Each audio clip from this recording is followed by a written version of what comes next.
One of the things that, in particular, House Republicans talked about last year, commitment we made last session, commitment we made as we moved through the campaigns, was try to address supplemental state aid in a timely fashion. And so that's exactly what we're doing.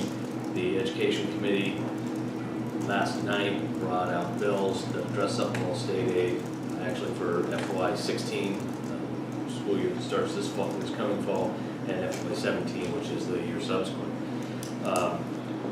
That is what that represents, and I mean, understand we've got more decisions to make with regard to the budget and in particular education funding as the year moves forward. But what those bills represent, when you add them next to the commitment, the ongoing commitment with the education reform bill that we did in 2013, is right around $100 million.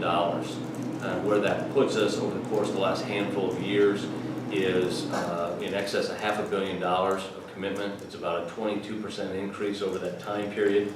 And we think that's a very serious commitment. We're now over, when you add up all the education, K-12 education funding sources, we're now in excess of $10,000 per student. So we think that's a pretty serious commitment. And I also would just take this opportunity to add, I think we have a history of, once we make those commitments, following through on them. So it's every expectation that we will fully fund that when the standings bill comes around.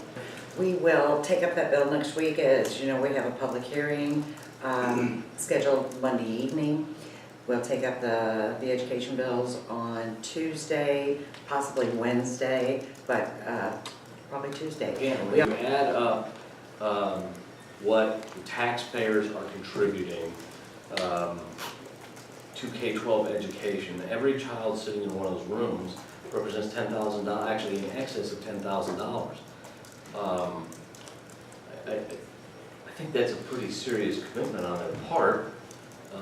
That's 20 kids in a room, it's $200,000. I've said this to the different education interest groups. I'd someday like to know where all that money is going, quite frankly. That having been said, education in this General Assembly and with this House Republican caucus is getting the first bite of the apple. We have somewhere in the neighborhood of $200 million worth of available growth that still permits us to live within our principles, which we will do. That is our budgetary principles, and we're committing half of it to K-12 education. There are other areas of the budget, and I'll say right now, so you don't have to ask, I don't know exactly what those are. The budget subcommittees will work on that, but there are other areas of the budget that are going to get cut in order to support this. And this is a very significant commitment. Yeah, let's not forget as well, the other thing I hear from superintendents, I hear from Iowans all across Iowa and our rural areas, across the board, they expect us to allocate their resources in a manner consistent with how we do in the family budget. Clearly this is a priority, but let's not forget the lessons that we've learned in the past as well. And 6 times since 2002, the legislature has set a number that was not able to be followed through on. And as Speaker Paulsen indicated, that's the #1 priority, is making sure that we can maintain and keep our commitments, and we've got to find a way to do that in the confines of spending less than what we're bringing in.